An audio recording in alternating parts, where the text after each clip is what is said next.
भागवत पुराण दशम स्कंद 47वां अध्याय। उद्धव तथा गोपियों की बातचीत और भ्रमर गीत। भागवत पुराण दशम स्कंद 47वां अध्याय। उद्धव तथा गोपियों की बातचीत और भ्रमर गीत।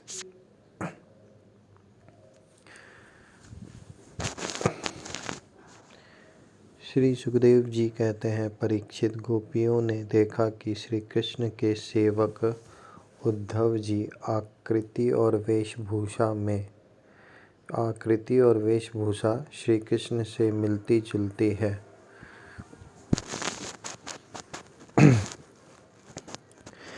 घुटनों तक लंबी लंबी भुजाएं हैं, नूतन कमल दल के समान कोमल नेत्र हैं, शरीर पर पीतांबर धारण किए हुए हैं, गले में कमल पुष्पों की माला है, कानों में मणिजटित कुंडल झलक रहे हैं और मुखारविंद अत्यंत प्रफुल्लित है। पवित्र मुस्कान वाली गोपियों ने आपस में कहा, यह पुरुष देखने में तो बहुत सुंदर है, परंतु यह है कौन? कहाँ से आया है? किसका दूत है? इसने श्री कृष्ण जैसी वेशभूषा क्यों धारण कर रखी है? सब की सब गोपियाँ उनका परिचय प्राप्त करने के लिए अत्यंत उत्सुक हो गईं और उनमें से बहुत सी पवित्र कीर्ति भगवान श्री कृष्ण के चरण कमलों के आश्रित तथा उनके सेवक सखा उद्धव जी को चारों ओर से घेर कर खड़ी हो गईं। जब उन्हें मालूम हुआ कि ये तो रमा रमन भगवान श्री कृष्ण का संदेश लेकर आई हैं, तब उन्होंने विनय से झुककर सल्लज हास्य, चितवन और मधुर वाणी आदि से उद्धव जी का अत्यंत सत्कार किया तथा एकांत में आसन पर बैठाकर वे उनसे इस प्रकार कहने लगीं, उद्धव जी, हम जानती हैं कि आप यदुनाथ के पार्षद हैं, उन्हीं का संदेश लेकर यहाँ पधारे हैं।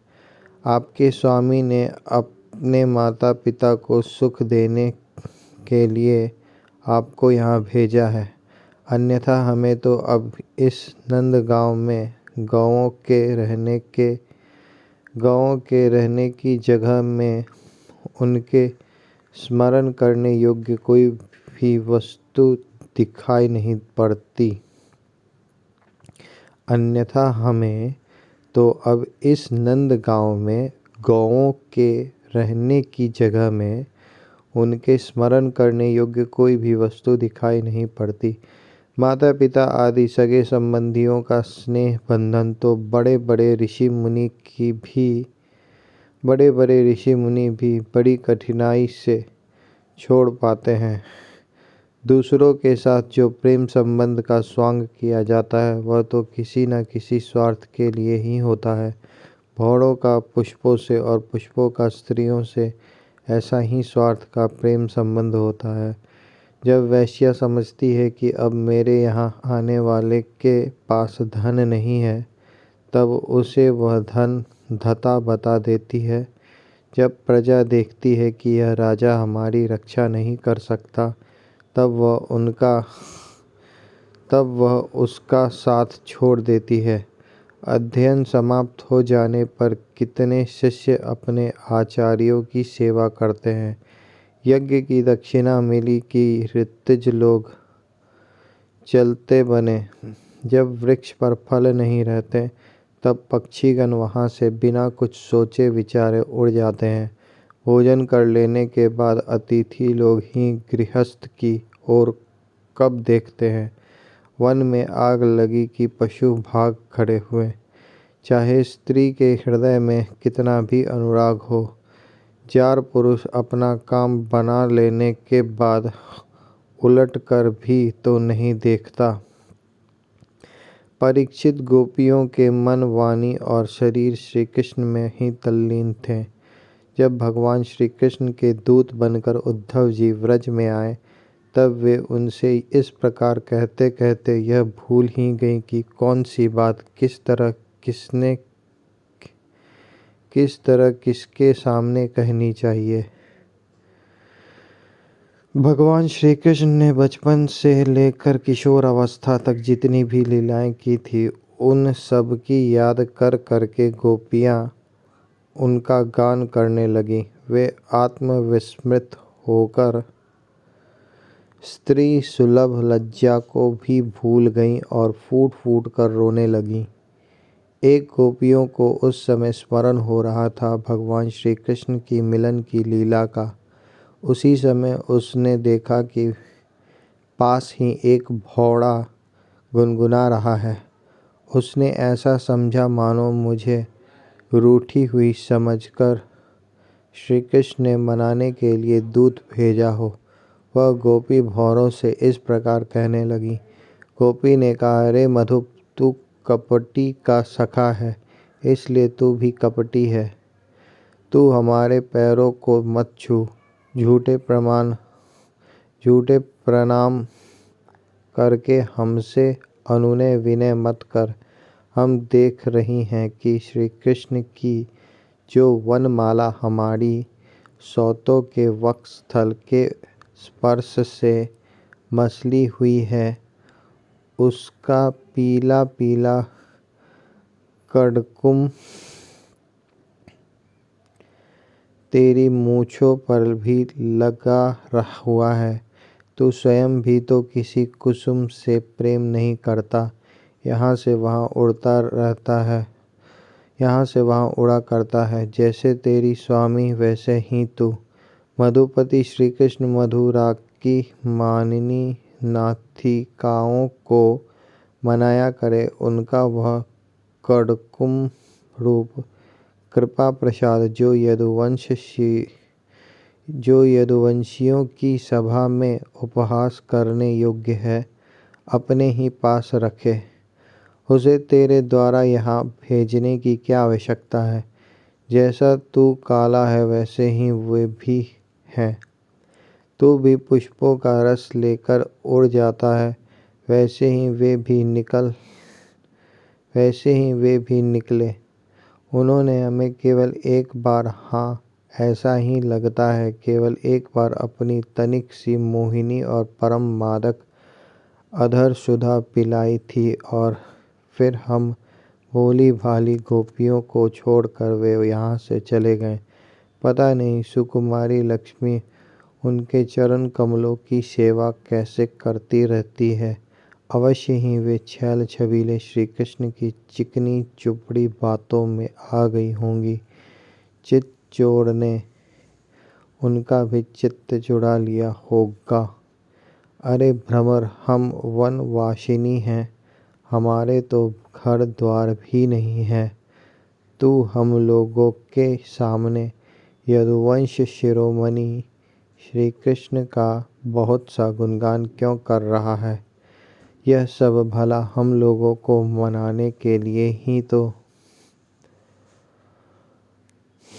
परंतु नहीं, ये हमारे लिए कोई नए नहीं हैं। हमारे लिए तो जाने पहचाने बिल्कुल पुराने हैं। तेरी चापलूसी हमारे पास नहीं चलेगी। तू जा, यहाँ से चला जा। और जिनके साथ सदा विजय रहती है उन श्री कृष्ण की मधुपुर वासिनी सखियों के सामने जाकर उनका गुणगान कर। उनकी लीलाएं कम जानती हैं और इस समय वे उनकी प्यारी हैं। उनके हृदय की पीड़ा उन्होंने मिटा दी है।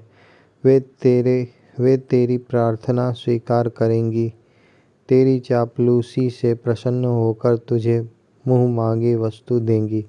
भौरे, वे हमारे लिए छटपटा रहे हैं, ऐसा तू क्यों कहता है। उनकी कपट भरी मनोहर मुस्कान और भौहों के इशारे से जो वश में न हो जाए, उनके पास दौड़ी न आवे, ऐसा कौन सी स्त्रियां हैं। अरे अनजान, स्वर्ग में, पाताल में और पृथ्वी में ऐसी एक भी स्त्री नहीं है। औरों की तो बात ही क्या, स्वयं लक्ष्मी जी भी उनके चरण रज की सेवा किया करती हैं। फिर हम श्री कृष्ण के लिए किस गिनती में हैं। परंतु तू उनके पास जाकर कहना कि तुम्हारा नाम तो उत्तम श्लोक है। अच्छे अच्छे लोग तुम्हारी कीर्ति का गान करते हैं, परंतु इसकी सार्थकता तो इसी में है कि तुम दीनों पर दया करो, नहीं तो श्री कृष्ण तुम्हारा उत्तम श्लोक नाम झूठा पड़ जाता है। अरे मधुकर, देख, तू मेरे पैर पर सिर मत टेक। मैं जानती हूँ कि तू अनुनय विनय करने में, क्षमा याचना करने में बड़ा निपुण है। मालूम होता है तू श्री कृष्ण से ही यही सीख कर आया है कि रूठे हुए को मनाने के लिए दूत को, संदेशवाहक को कितनी चाटुकारिता करनी चाहिए। परंतु तू समझ ले कि यहाँ तेरी दाल नहीं गलने की। देख, हमने श्री कृष्ण के लिए ही अपने पति, पुत्र और दूसरे लोगों को छोड़ दिया, परंतु उनमें तनिक भी कृतज्ञता नहीं। वे ऐसे निर्मोही निकले कि हमें छोड़कर चलते बने। अब तू ही बता, ऐसी अकृतज्ञ के साथ हम क्या संधि करें? क्या तू अब भी कहता है कि उन पर विश्वास करना चाहिए? ए रे मधुप, जब वे राम बने थे तब उन्होंने कपिराज बाली को व्याध के समान छिपकर बड़ी निर्दयता से मारा था। बेचारी शूर्पणखा कामवश उनके पास आई थी, परंतु उन्होंने अपनी स्त्री के वश होकर उस बेचारी के नाक कान काट दिए और इस प्रकार उसे कुरूप कर दिया। ब्राह्मण के घर वामन के रूप में जन्म लेकर उन्होंने क्या किया? बलि ने तो उनकी पूजा की, उनकी मुँह मांगी वस्तु दी और उन्होंने उसकी पूजा ग्रहण करके भी उसे वरुणापाश से बांधकर पाताल में डाल दिया। ठीक वैसे ही जैसे कौवा बलि खाकर भी बलि देने वाले को अपने अन्य साथियों के साथ मिलकर घेर लेता है और परेशान करता है। अच्छा, तो अब जाने दे, हमें श्री कृष्ण से क्या किसी भी काली वस्तु के साथ मित्रता से कोई प्रयोजन नहीं है। परंतु यदि तू कहे कि जब ऐसा है तब तुम लोग उनकी चर्चा क्यों करती हो, तो भ्रमर, हम सच कहती हैं। एक बार जिसे उसका चस्का लग जाता है वह उसे छोड़ नहीं सकता। ऐसी दशा में हम चाहने पर भी उनकी चर्चा छोड़ नहीं सकती। श्री कृष्ण की लीला रूप कर्णामृत के एक कण का भी जो रसास्वादन कर लेता है, उसके राग द्वेष सुख दुख आदि सारे द्वंद्व छूट जाते हैं। यहाँ तक कि बहुत से लोग तो अपनी दुख से सनी हुई घर गृहस्थी छोड़कर अकिंचन हो जाते हैं, अपने पास कुछ भी संग्रह परिग्रह नहीं रखते और पक्षियों की तरह चुन चुन कर भीख मांगकर अपना पेट भरते हैं, दीन दुनिया से जाते रहते हैं, फिर भी श्री कृष्ण की लीला कथा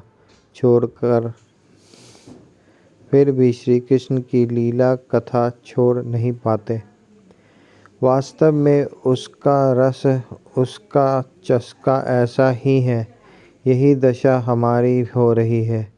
जैसे कृष्णसार मृग की पत्नी भोली भाली हरिणियाँ व्याध के सुमधुर गान का विश्वास कर लेती हैं और उसके जाल में फंसकर मारी जाती हैं, वैसे ही हम भोली भाली गोपियाँ भी उस छलिया कृष्ण की कपट भरी मीठी मीठी बातें में आकर उन्हें सत्य के समान मान बैठी और उनके नख स्पर्श से होने वाली काम्य व्याधि का बार बार अनुभव करती रहीं।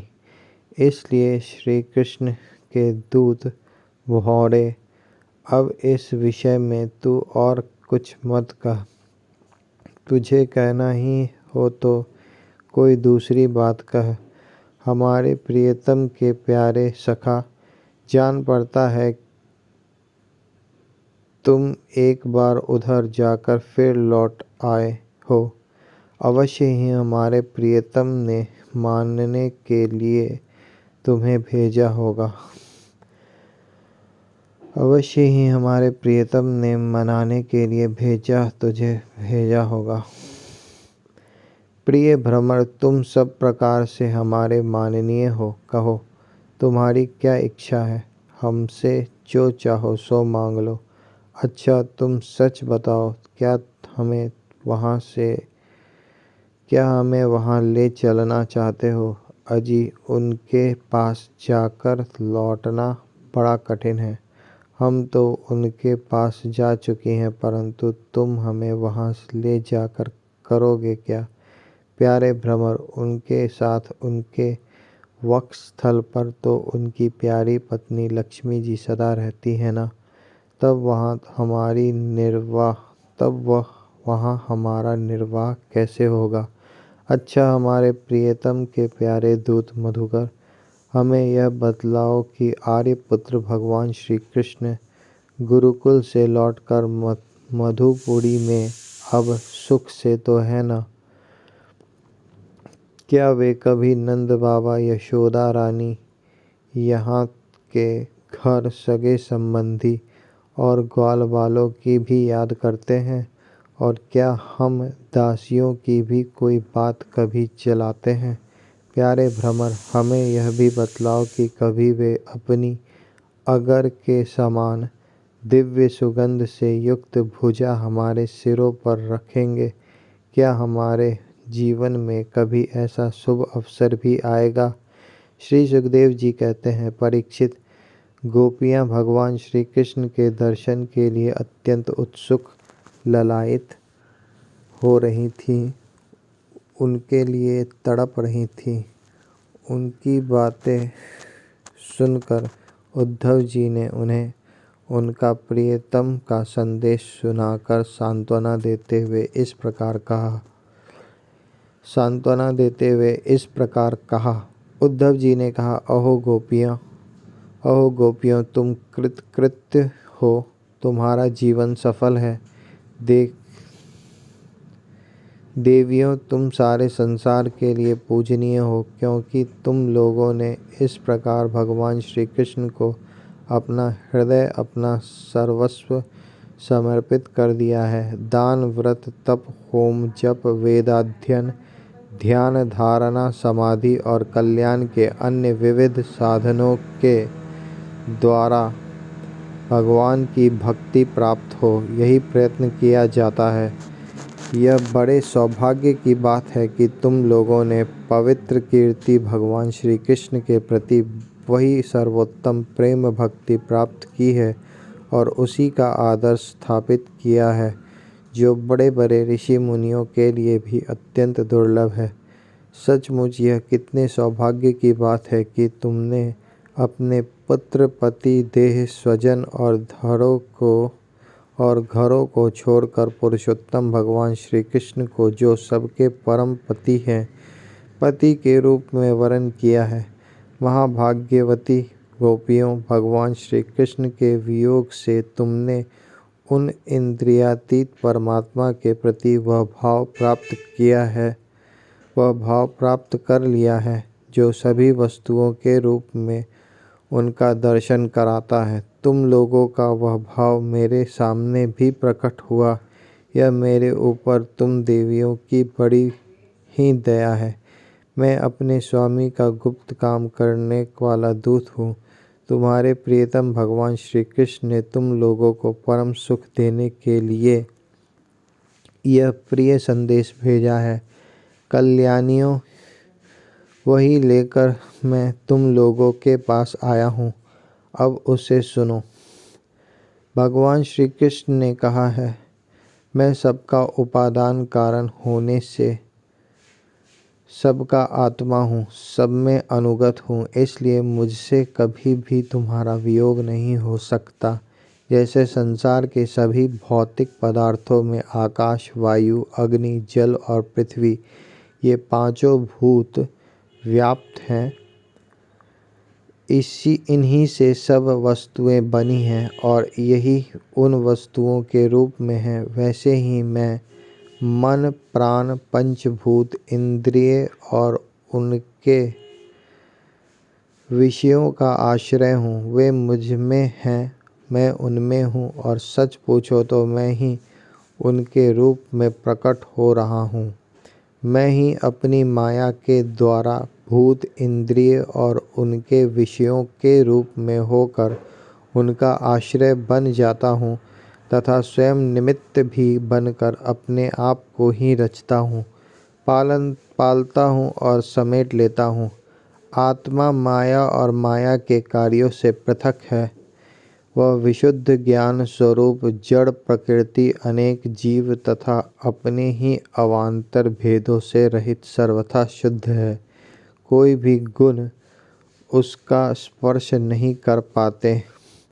माया की तीन वृत्तियां हैं, सुषुप्ति, स्वप्न और जागृत।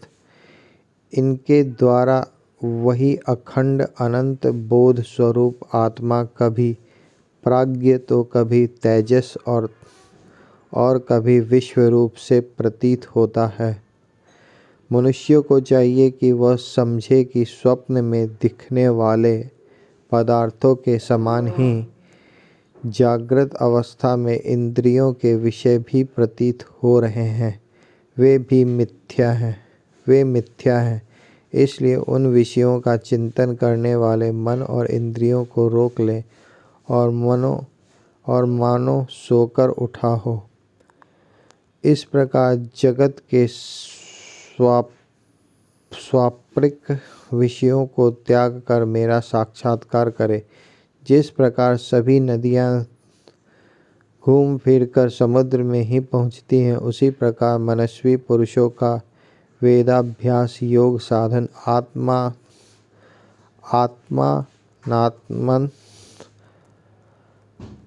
आत्मानात्मन विवेक, त्याग, तपस्या, इंद्रिय संयम और सत्य आदि समस्त धर्म मेरी प्राप्ति में ही समाप्त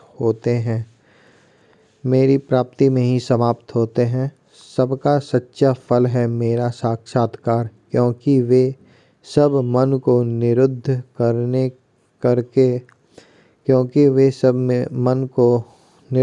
करके मेरे पास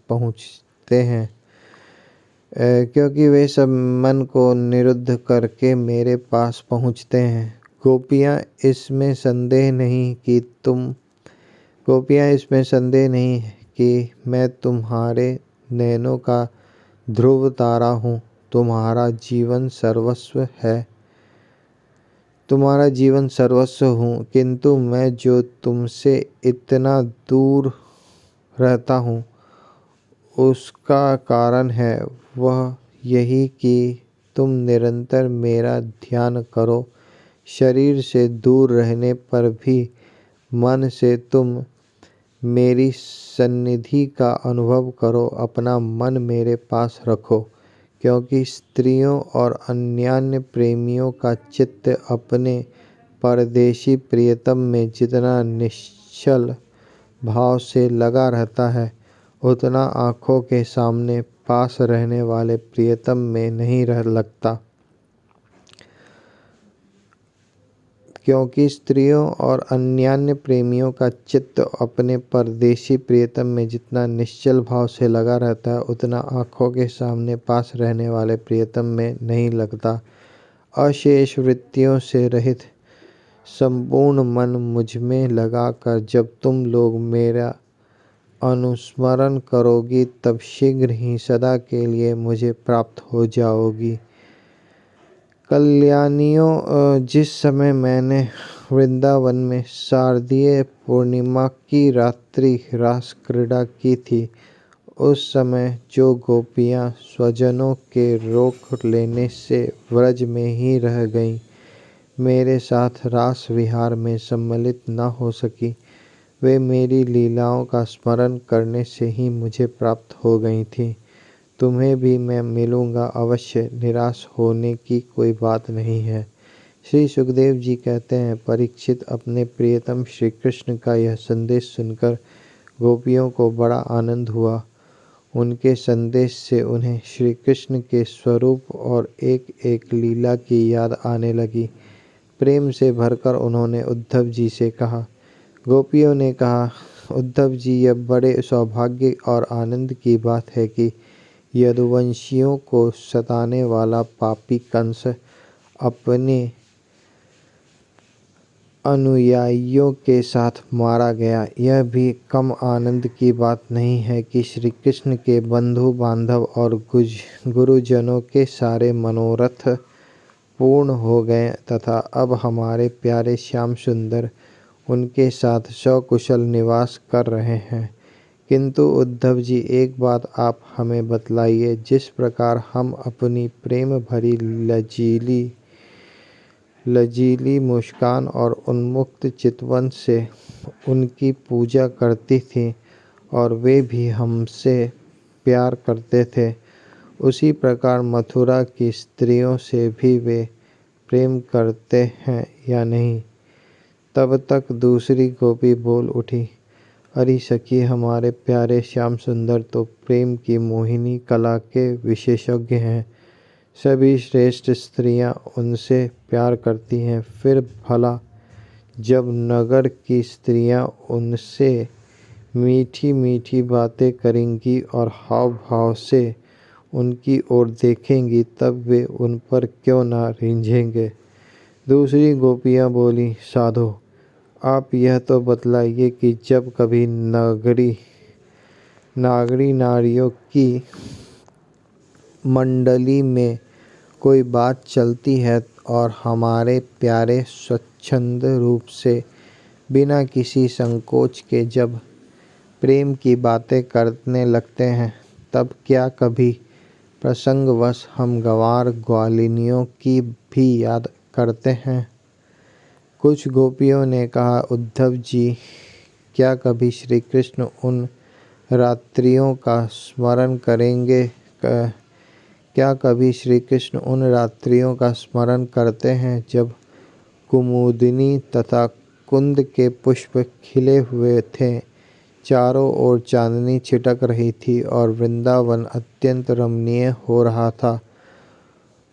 उन रात्रियों में ही उन्होंने रास मंडल बनाकर हम लोगों के साथ नृत्य किया था।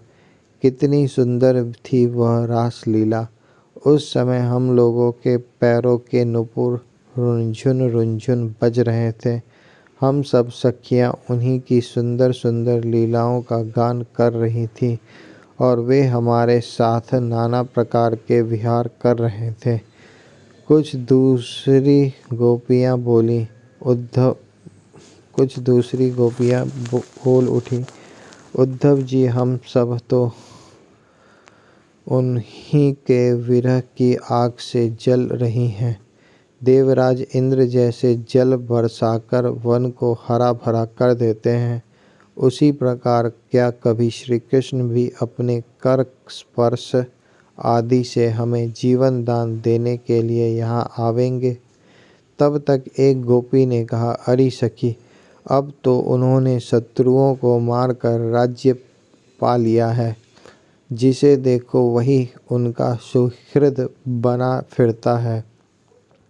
अब वे बड़े बड़े नरपतियों की कुमारियों से विवाह करेंगे, उनके साथ आनंद पूर्वक रहेंगे। यहाँ हम गंवारिनों के पास क्यों आएंगे?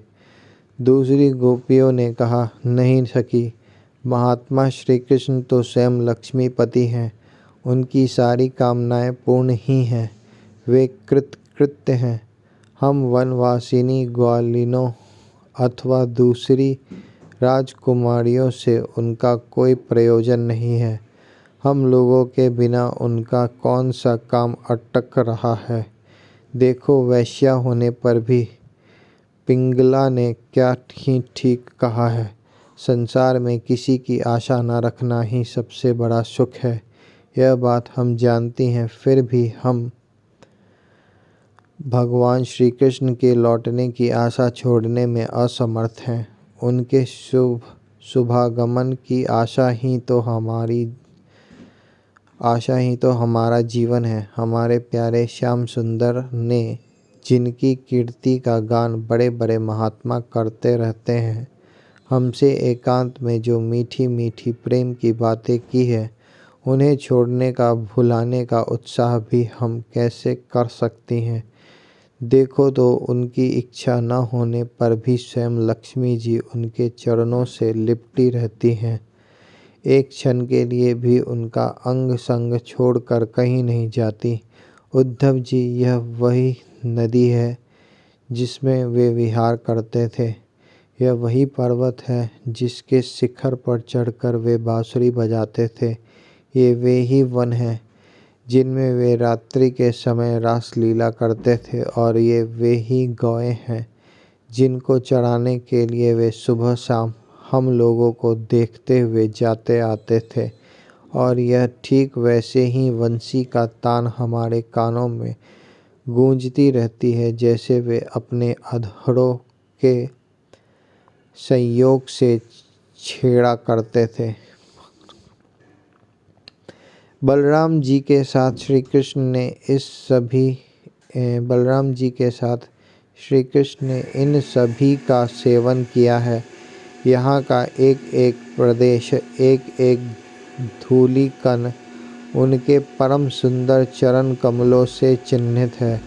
इन्हें जब जब हम देखती हैं, सुनती हैं, दिन भर यही तो करती रहती हैं, तब तब वे हमारे प्यारे श्याम सुंदर नंद नंदन को हमारे नेत्रों के सामने लाकर रख देते हैं। उद्धव जी, हम किसी भी प्रकार मर कर भी उन्हें भूल नहीं सकती।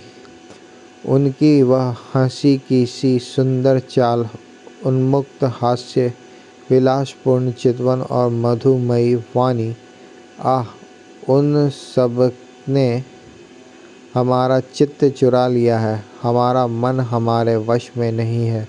अब हम उन्हें भूलें तो किस तरह। हमारे प्यारे श्री कृष्ण, तुम ही हमारे जीवन के स्वामी हो, सर्वस्व हो। प्यारे, तुम लक्ष्मीनाथ हो तो क्या हुआ, हमारे लिए तो व्रजनाथ ही हो। हम व्रज गोपियों के एकमात्र तुम ही सच्चे स्वामी हो। श्याम सुंदर, तुमने बार बार हमारी व्यथा मिटाई है, हमारे संकट काटे हैं। गोविंद, तुम गौओं से बहुत प्रेम करते हो, क्या हम गौएं नहीं हैं? तुम्हारा यह सारा गोकुल, जिसमें ग्वालबाल, माता पिता, गौएं और हम गोपियां सब कोई हैं, दुख के अपार सागर में डूब रहा है।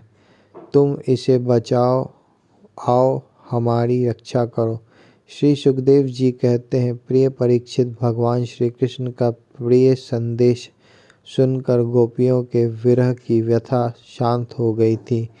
वे इंद्रियातीत भगवान श्री कृष्ण को अपने आत्मा के रूप में सर्वत्र स्थित समझ चुकी थी। अब वे बड़े प्रेम और आनंद से उद्धव जी का सत्कार करने लगी। उद्धव जी गोपियों की विरह व्यथा मिटाने के लिए कई महीनों तक वहाँ रहे। वे भगवान श्री कृष्ण की अनेकों लीलाएं और बातें सुनाकर व्रजवासियों को आनंदित करते रहते। नंद बाबा के व्रज में जितने दिनों तक उद्धव जी रहे, उतने दिनों तक भगवान श्री कृष्ण की लीला की चर्चा होते रहने के कारण व्रजवासियों को ऐसा जान पड़ा मानो अभी तक एक ही क्षण हुआ हो। भगवान के परम प्रेमी भक्त उद्धव जी कभी नदी तट पर जाते, कभी वनों में विहरते और कभी गिरिराज की घाटियों में विचरते। कभी रंग बिरंगे फूलों से लदे हुए वृक्षों में ही रम जाते। और यहाँ भगवान श्री कृष्ण ने कौन सी लीला की है, यह पूछ पूछ कर व्रजवासियों को भगवान श्री कृष्ण और उनकी लीला के स्मरण में तन्मय कर देते। उद्धव जी ने व्रज में रहकर गोपियों की इस प्रकार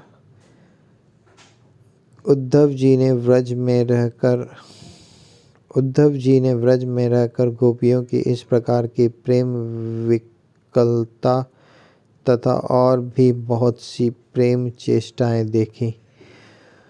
उनकी इस प्रकार श्री कृष्ण में तन्मयता देखकर वे प्रेम और आनंद से भर गए। अब वे गोपियों को नमस्कार करते हुए इस प्रकार गान करने लगी। इस पृथ्वी पर केवल इन गोपियों का ही शरीर धारण करना श्रेष्ठ एवं सफल है, क्योंकि वे सर्वात्मा भगवान श्री कृष्ण के परम प्रेम में दिव्य महाभाव में स्थित हो गई हैं। प्रेम की यह ऊंची से ऊंची स्थिति संसार के भय से भीत मुमुक्षु जनों के लिए ही नहीं, अपितु बड़े बड़े मुनियों, मुक्त पुरुषों तथा हम भक्त जनों के लिए भी अभिवांछनीय ही है। हमें इसकी प्राप्ति नहीं हो सकती। सत्य है, जिन्हें भगवान श्री कृष्ण की लीला कथा के रस का चस्का लग गया है, उन्हें कुलीनता की, द्विजाति समुचित संस्कार की और बड़े बड़े याज्ञों में दीक्षित होने की क्या आवश्यकता है। अथवा यदि भगवान की कथा का रस नहीं मिला, उसमें रुचि नहीं हुई, तो अनेक महाकल्पों तक बार बार ब्रह्मा होने से ही क्या लाभ। कहाँ वे वनचरी आचार ज्ञान और जाति से हीन गांव की गंवार ग्वालिनें, और कहाँ सच्चिदानंदघन भगवान श्री कृष्ण में यह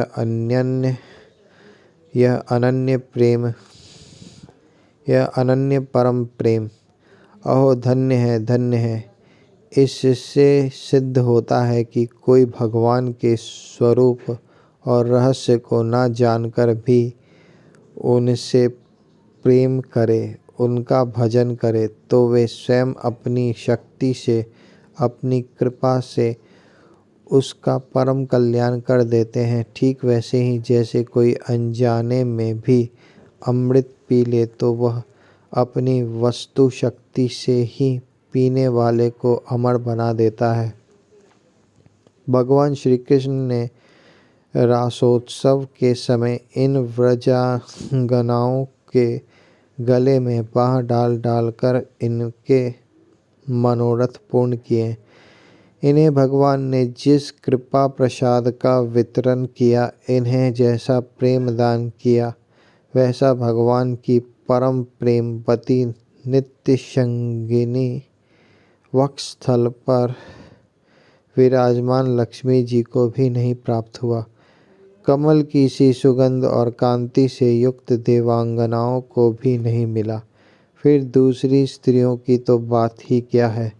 मेरे लिए तो सबसे अच्छी बात यही होगी कि मैं इस वृंदावन धाम में कोई झाड़ी लता अथवा औषधि जड़ी बूटी ही बन जाऊं। आहा, यदि मैं ऐसा बन जाऊंगा तो मुझे इन व्रज आंगनाओं की चरण धूलि निरंतर सेवन करने के लिए मिलती रहेगी। इनकी चरण रज में स्नान करके मैं धन्य हो जाऊंगा। धन्य है ये गोपियाँ। देखो तो सही, जिनको छोड़ना अत्यंत कठिन है, उन स्वजन संबंधियों तथा लोक वेद की आर्य मर्यादा का परित्याग करके इन्होंने भगवान की पदवी, उनके साथ तन्मयता, उनका परम प्रेम प्राप्त कर लिया है। औरों की तो बात ही क्या, भगवत वाणी उनकी निश्वास रूप समस्त श्रुतियाँ उपनिषदें भी अब तक भगवान के परम प्रेममय स्वरूप को ढूंढती ही रहती हैं, प्राप्त नहीं कर पाती। स्वयं भगवती लक्ष्मी जिनकी पूजा करती रहती हैं, ब्रह्मा शंकर आदि परम समर्थ देवता, पूर्ण काम, आत्माराम और बड़े बड़े योगेश्वर अपने हृदय में जिनका चिंतन करते रहते हैं, भगवान श्री कृष्ण के उन्हीं चरणारविंदों को रास लीला के समय गोपियों ने अपने वक्षस्थल पर रखा और उनका आलिंगन करके अपने हृदय की जलन विरह व्यथा शांत की। नंद बाबा के व्रज में रहने वाली गोपांगनाओं की चरण धूलि को मैं बारंबार प्रणाम करता हूँ, उसे सिर पर चढ़ाता हूँ। आहा, इन गोपियों ने भगवान श्री कृष्ण की लीला कथा के संबंध में जो कुछ गान किया है, वह तीनों लोकों को पवित्र कर रहा है और सदा सर्वदा पवित्र करता रहेगा। श्री सुखदेव जी कहते हैं, परीक्षित, इस प्रकार कई महीनों तक व्रज में रहकर उद्धव जी ने अब मथुरा जाने के लिए गोपियों से, नंद बाबा और यशोदा मैया से आज्ञा प्राप्त की। ग्वाल बालों से विदा लेकर वहां से यात्रा करने के लिए वे रथ पर सवार हुए।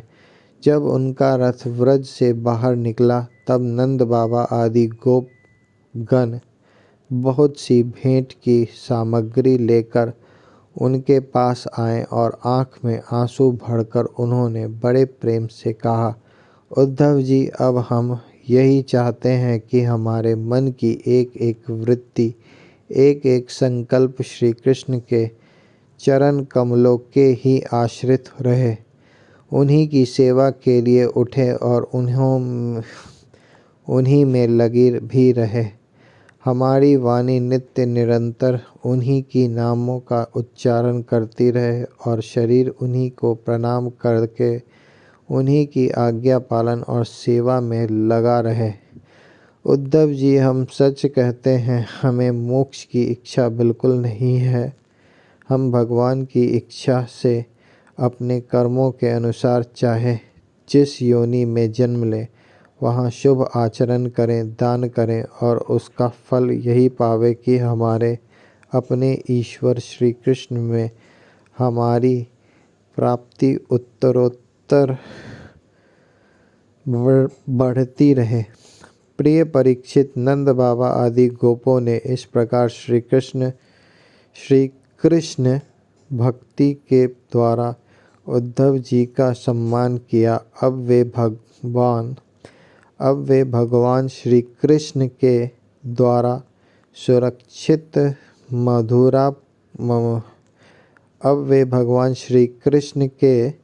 द्वारा सुरक्षित मथुरापुरी में लौट आए। वहां पहुंचकर उन्होंने भगवान श्री कृष्ण को प्रणाम किया और उन्हें व्रजवासियों की प्रेममयी भक्ति का उद्रेक जैसा उन्होंने देखा था कह सुनाया। इसके बाद नंद बाबा ने भेंट की जो सामग्री दी थी, वह उनको वसुदेव जी, बलराम जी और राजा उग्रसेन को दे दी।